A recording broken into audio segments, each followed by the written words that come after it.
về thì sản nâng đầu cục xã hơi đầu thầm mò hơi cái nơi ta đà được còn nơi xã châu đó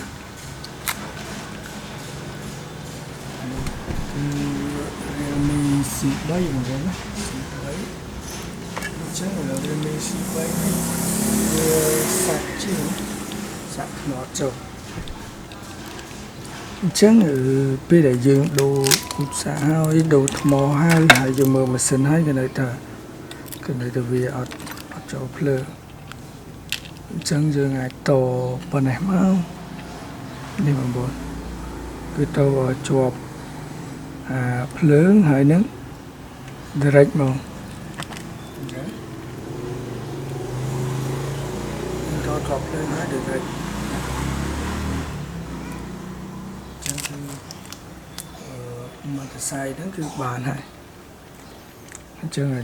nhầm xạ cho hay nè bàn sai anh đi ở bánh hà vì chỗ tắc chẳng dương chở tô bàn thì xa nông bàn đó mà vẫn cây đại dương ở đồ cụt xã hơi đồ hơi nơi tàu viện châu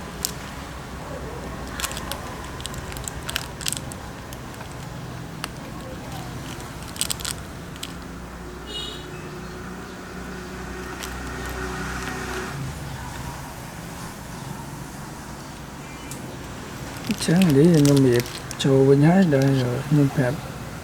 vì thì xã tổ đó chẳng rồi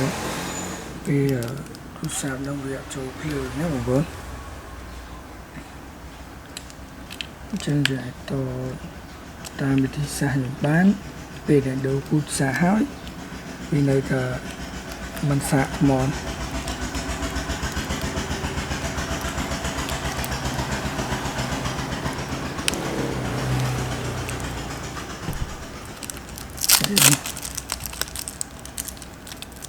đây là doanh nghiệp châu nhé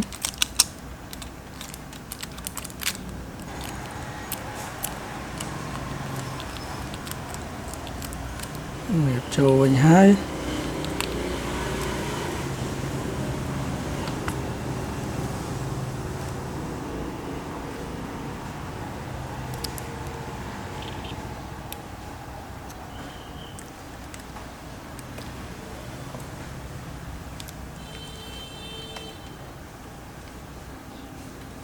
chừng là dương đặt sai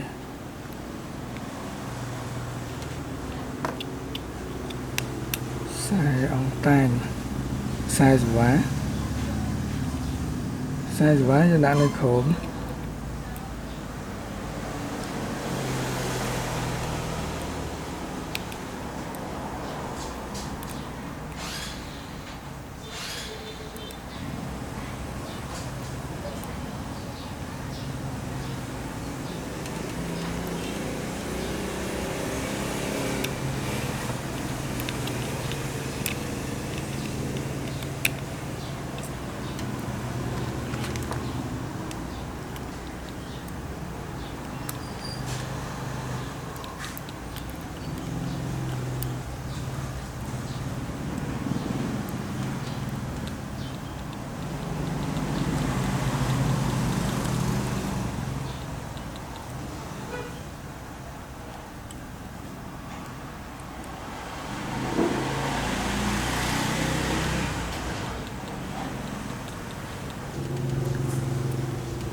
làm sạc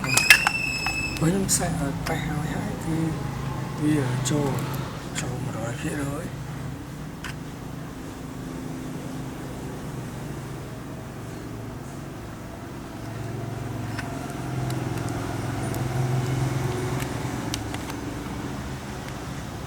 mò